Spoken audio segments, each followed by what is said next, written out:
Assalamualaikum warahmatullahi wabarakatuh. Good morning, students.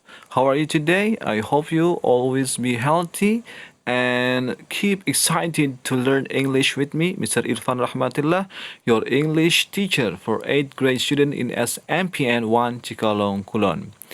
Oke, anak-anak sekalian, selamat berjumpa lagi bersama saya Irfan Rahmatillah di pelajaran bahasa Inggris untuk kelas 8, khususnya kelas 8C sampai 8J. Kita masih membahas bab yang sama, yaitu bab 7 ya, chapter 7, descriptive text, my uncle is a zookeeper. Untuk pertemuan yang kedua ini, saya akan membahas dua hal. Setelah kemarin pada pertemuan pertama juga saya membahas dua hal, yaitu tentang pengertian descriptive text dan purpose atau tujuan descriptive text. Oke, untuk yang kali ini saya juga akan membahas dua hal, yaitu generic structure of descriptive text atau struktur penulisan umum, dan yang kedua nanti language features of descriptive text, unsur kebahasaan dari sebuah teks deskriptif. Oke, sebelumnya seperti biasa sebelum belajar, let's pray together. Bismillahirrahmanirrahim. Rabbi zidni ilma warzuqni fahma waj'alni min ibadikas salihin. Semoga pada pelajaran kali ini Allah Subhanahu wa taala menurunkan rahmatnya sehingga kita bisa mendapatkan ilmu yang bermanfaat di waktu yang saat ini atau di masa yang akan datang. Okay, students, let's check this out. Okay. Untuk pelajaran yang pertama kali ini yaitu mengenai generic structure of descriptive text atau struktur umum penulisan teks deskriptif. Ada dua hal yang harus kita ketahui. Yang pertama, ada paragraf yang disebut dengan paragraf identification. Kemudian yang kedua ada paragraf description.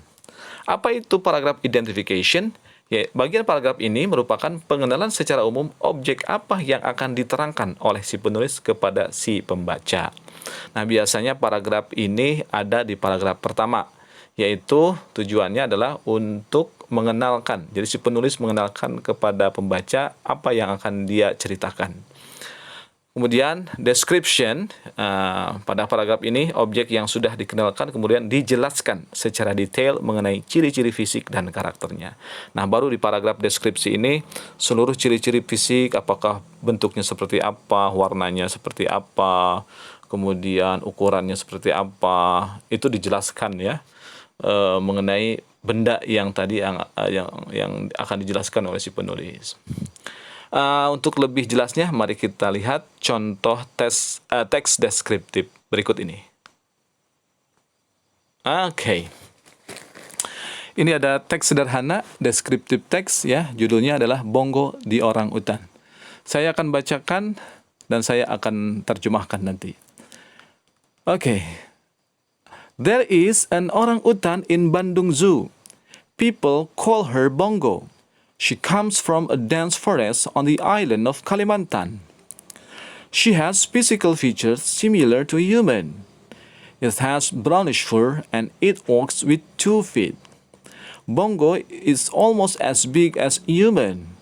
She is mammal. That means she gives birth to her children and breastfeeds them. Oke. Saya terjemahkan ya. Paragraf yang pertama disebut dengan paragraf identification, artinya si penulis ingin memperkenalkan siapa nih yang akan dijelaskan, siapa yang akan dijelaskan secara detail nanti. There is an orang utan, artinya ada seekor orang utan in Bandung Zoo, di kebun binatang Bandung. People call her Bongo, orang-orang menyebutnya Bongo.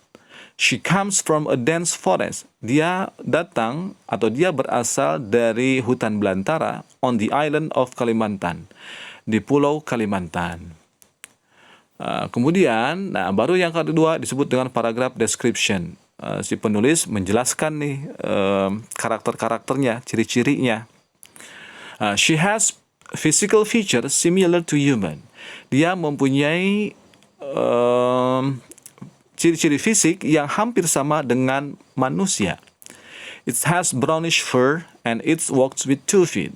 Dia memiliki bulu yang warnanya kecoklat-coklatan dan dia berjalan dengan 2 kaki. Bongo is almost as big as human. Bongo itu besarnya hampir sama dengan manusia.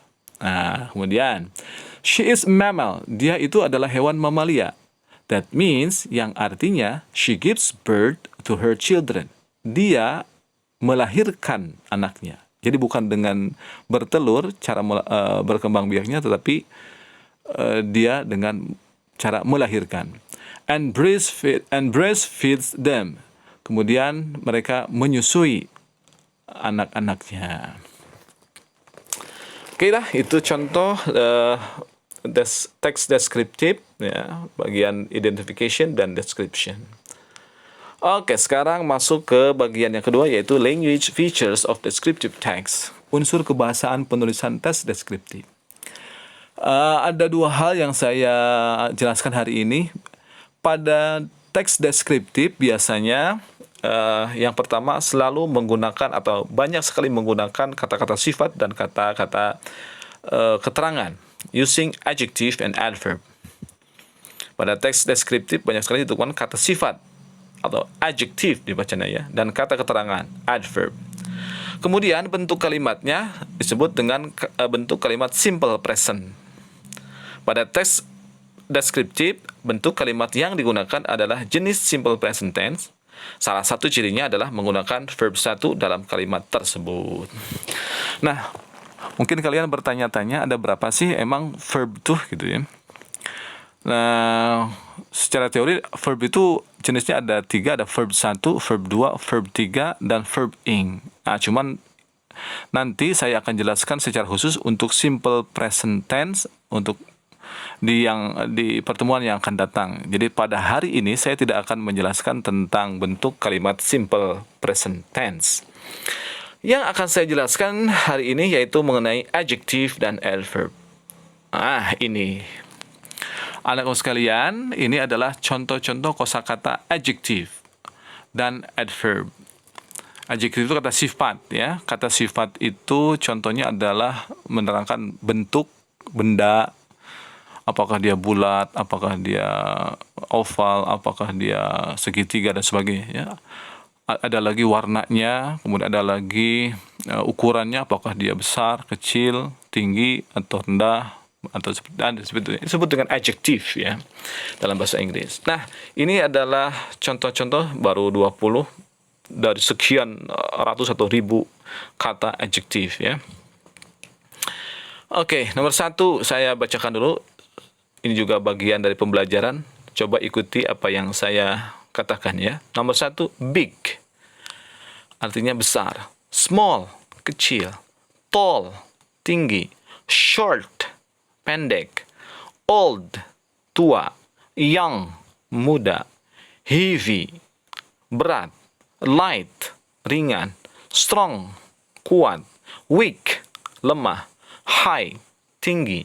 Low, rendah. Expensive, mahal. Cheap, murah. Intelligent, cerdas atau pintar. Full, bodoh. Hot, panas. Cold, dingin.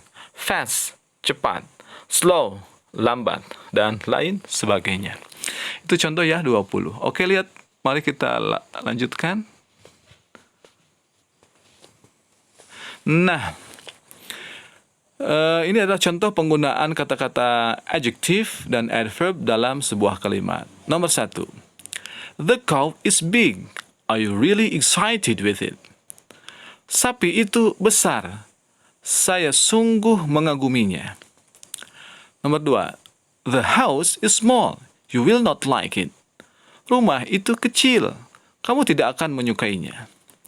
The mountain is high and the air is cold. Gunung itu tinggi dan udaranya dingin. The giraffe is tall. It can reach the leaves on the top of a tree. Jerapah itu tinggi. Dia bisa meraih daun-daunan yang berada di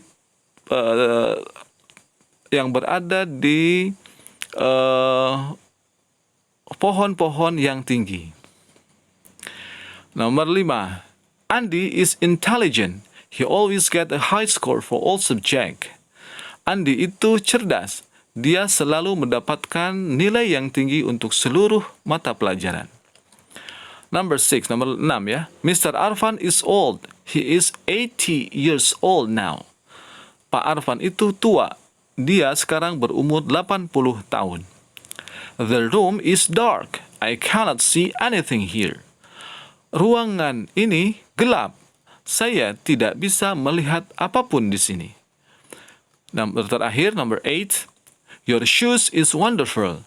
It must be expensive. Sepatu kamu itu sangat indah, sangat istimewa. It must be expensive. Harganya pasti sangat mahal. Oke. Itu ya contoh penggunaan adjektif dan adverb dalam sebuah kalimat. Nah, untuk saat ini, ini yang terakhir ya, slide terakhir, yaitu latihan.